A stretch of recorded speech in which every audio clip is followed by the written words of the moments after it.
दिल्लीतील जंतर मंतरवर सुरू असलेल्या विद्यार्थ्यांच्या आंदोलनाला पाठिंबा देण्यासाठी आज पेठ वडगावात सामाजिक कार्यकर्त्यांनी आणि विद्यार्थ्यांनी धरणं आंदोलन केलं।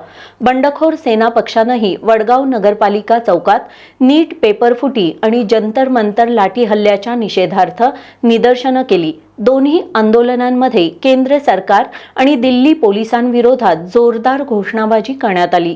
दिल्लीतील जंतर मंतरवर सोनम वांगचुक आणि अभिजित दिपके यांच्या नेतृत्वाखाली सुरू असलेल्या विद्यार्थ्यांच्या आंदोलनाला पाठिंबा देण्यासाठी पेठवडगावमधील सामाजिक कार्यकर्त्यांनी नगरपालिका चौकात एकदिवसीय धरणं आंदोलन केलं। दिल्ली पोलिसांनी आंदोलकांवर झालेला लाठीचार्ज, अश्रुधूर पाण्याचा मारा याबद्दल या ठिकाणी तीव्र संताप व्यक्त करण्यात आला। या घटनेची नैतिक जबाबदारी स्वीकारून केंद्रीय शिक्षण मंत्री धर्मेंद्र प्रधान यांनी तातडीनं राजीनामा द्यावा अशी मागणी यावेळी करण्यात आली। देशाचं भविष्य असलेल्या युवकांच्या आंदोलनाला भेट देण्याचं सौजन्यही मोदी सरकारनं दाखवलं नाही असा आरोप करत सरकारच्या उदासीनतेचा धिक्कार करण्यात आला। विजय अपराध, संदीप पाटील, डॉक्टर अंजना जाधव, संदीप दबडे, नसीम अत्तार यांच्यासह मोठ्या संख्येनं विद्यार्थी आणि नागरिक धरणं आंदोलनात सहभागी झाले होते।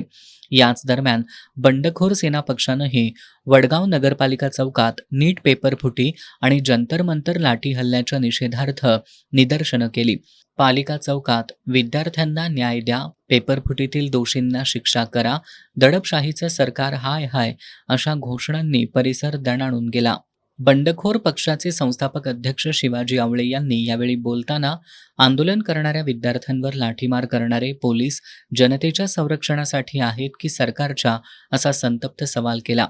या आंदोलनात श्रीकांत वायदंडे, आलेश नांगरे यांच्यासह पदाधिकारी आणि कार्यकर्ते मोठ्या संख्येनं सहभागी झाले होते।